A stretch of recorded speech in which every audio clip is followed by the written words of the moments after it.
Your woodshed is full, the stove is loaded, the fire is lit.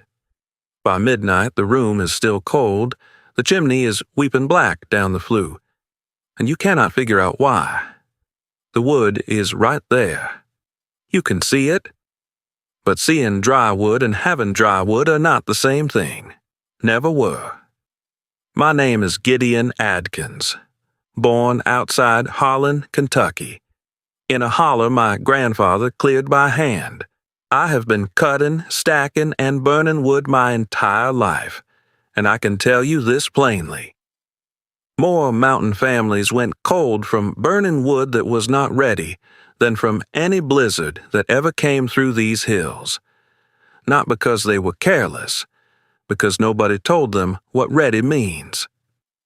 Today, I'm telling you what moisture does, which species take how long, and how the old people knew before any gauge ever existed. Green wood is not a species. It is not a tree you avoid. It is a condition. Any wood cut fresh is green wood. Oak is green wood the day you fell it. Hickory is green wood the day you split it. Black locust is green wood the day it hits the ground. The color has nothing to do with it. The water inside does. A fresh-cut cord of wood can hold so much water that if you wrung it out, you would nearly fill 6 55-gallon drums. That is not a figure of speech. That is the actual moisture sitting inside the fiber of wood you might be loading into your stove tonight. Here is what happens when you burn it.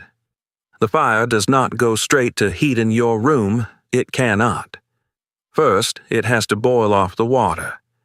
Every BTU spent turning that moisture into steam is a BTU that never reached the air around you. The wood is fighting the fire from the inside, and the fire is losing ground before it ever gets started. The result is a fire that struggles, that smolders, that fills the stove with smoke and the flue with condensation. A stove loaded full and a room that stays cold anyway. You add more wood. It makes no difference. The problem is not the quantity. It is the moisture. Properly seasoned wood runs somewhere around 20 to 30% moisture content. Kiln-dried wood drops below 20. Green wood fresh off the stump can run 50% or higher. That gap cuts your heat output by as much as half, not 10%. Not a small margin you might not notice. Half. A full stove of green wood delivering half a stove of heat. That is the arithmetic of the myth. Earl cut wood in March, not because he had to, because he understood something most people had stopped thinking about. The wood going into the stove in January of next year needed to be on the ground and splitting by April of this one. That was the discipline. That was the whole system. He did not talk about moisture content. He did not own a gauge. He knew it the way you know anything you have lived with your whole life. By weight, by sound, by the look of the end grain. Green wood is heavy. Seasoned wood is not. Green wood thuds when you knock two pieces together. Seasoned wood cracks sharp like stone. Earl could tell by sound alone, standing outside. Ruth kept records. That composition notebook went back to 1952, tracking what she planted and what wood went up which year.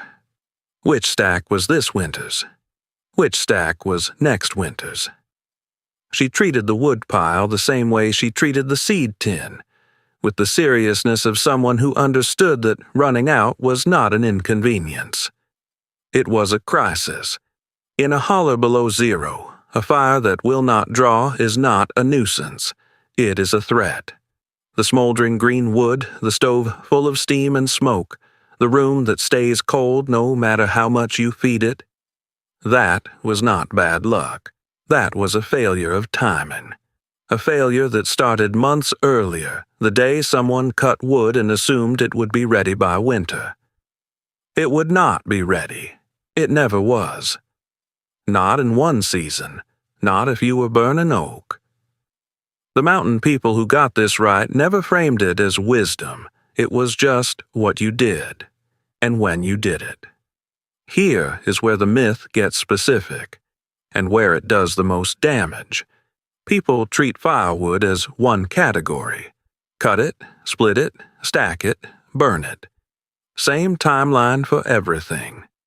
That is the mistake. Species are not interchangeable, and their drying timelines are nowhere close to the same. Black locust can be ready in under a year. Ash is similar. Hickory runs roughly a year, sometimes a little more depending on how it is split and stacked. These are the forgiven ones. You cut them in spring, stack them right, and by the following winter you have solid, burnable wood. Oak is different. Oak needs 2 years, sometimes closer to 3 for the interior of a thick split to fully dry. That is not a conservative estimate invented to be safe. That is what the wood requires. A University of Maryland field study found unsplit hickory still holding over 30% moisture after a full year uncovered. Split pieces dried faster. By 6.5 months in, species ranged between 20 and 26% moisture, with black locust and black cherry reaching burnable levels first. Oak was not among them. Retail definitions of seasoned wood often say 6 months to a year. Fire safety and forestry sources say 1 to 2 years minimum for hardwoods and longer for oak. Those are not the same number. Present the conservative figure. It is the honest one, and it is the one that keeps a family warm. There is a rough rule worth remembering. Wood dries about 1 inch of thickness per year. A 2-inch split takes roughly 2 years. Split thinner and you move faster. Leave it in the round and you may wait forever. Oak cut. This spring is not next winter's wood, it is the winter after that. The cold house is only half the consequence of burning wet wood. The other half is invisible. It builds in the dark, inside the flue, and by the time you know it is there, it has already done its work. Here is what happens. A green wood fire burns cool. A cool fire means the smoke traveling up the chimney is still carrying heat it never released into the room. That warm smoke hits the cold flue wall and condenses. What is left behind is creosote. Black, tar-like, coating the inside of the chimney a little more with every single fire you light. 2 weeks of burning green wood can build as much creosote as a full season of properly seasoned wood. That figure comes from fire safety sources consistently, and it matches what mountain families learned without needing a study to tell them. A chimney fire is not always a dramatic event you know is happening. Sometimes it is a slow burn inside the flue that goes undetected until the damage is already done. I want to be straight with you about the sourcing, the way I always am. The specific figures on creosote buildup and chimney fire rates are widely cited by fire safety organizations including the NFPA. I am not holding a primary study in my hand, but these numbers appear consistently across forestry and fire safety literature, and they match what mountain families documented across generations. The family burning green wood is not just cold, they are building towards something worse. The stove that will not heat the room is problem enough. The chimney filling with creosote every night is a second problem, slower and quieter, and it does not announce itself until it ignites. Both consequences come from the same decision, the wood that was not ready.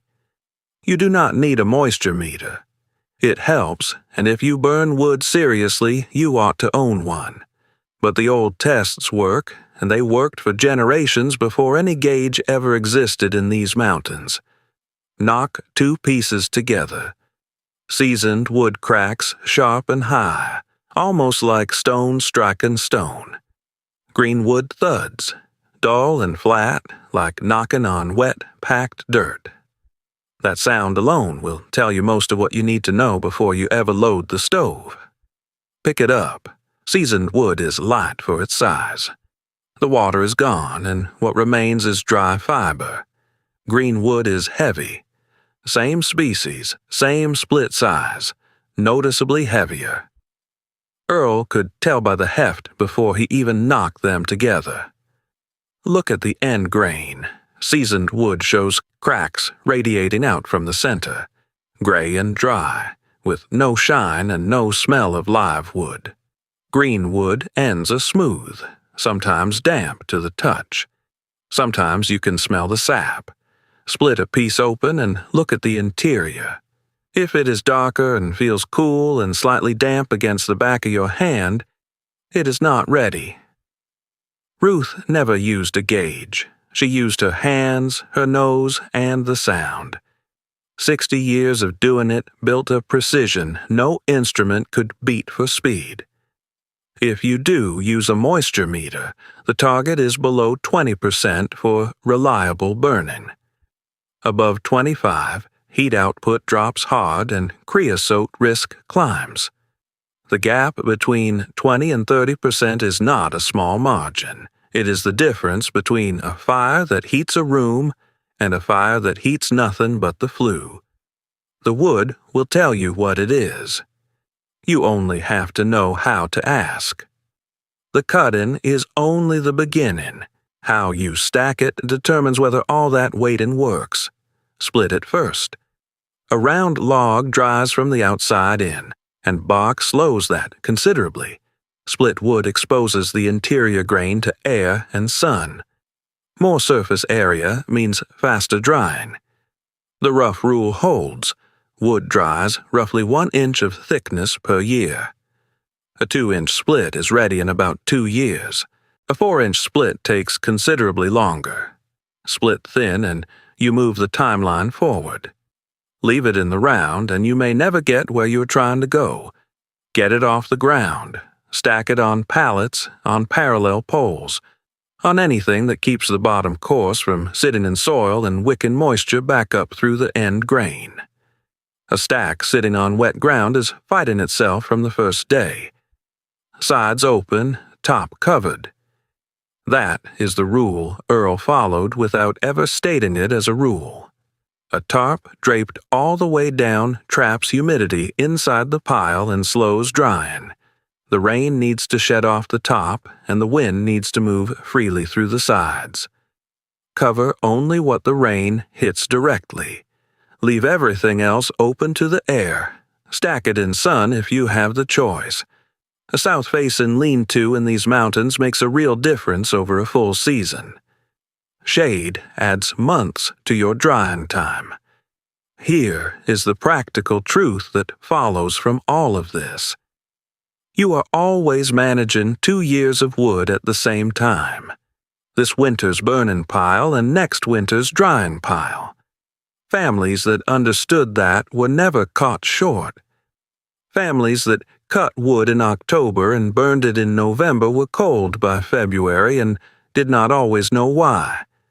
Here is the arithmetic nobody sat down to calculate, but everybody eventually felt.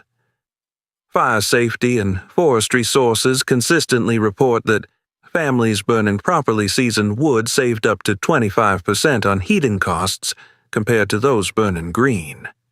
That figure is cited widely enough to take seriously, and I will tell you plainly that I am not holding the primary study in my hand. But the pattern it describes matches exactly what mountain families learned across generations of living with the consequences directly. 25% sounds like a budget number. It is not only that. It is wood. It is labor. It is time. A family burning green wood is feeding the stove more than a family burning seasoned wood, and getting less heat back for every stick they put in. They are splitting more, hauling more. Rising earlier to rebuild a fire that burned low because wet wood does not hold a coal bed the way dry wood does. They are working harder at every point in the process, and ending up with a colder house at the end of it. The stove runs harder to compensate. The flue fouls faster. The chimney needs attention sooner. Every part of the system is under more strain, producing less output. This is the hidden cost of the myth. The family does not think of it as burning green wood. They think of it as burning wood.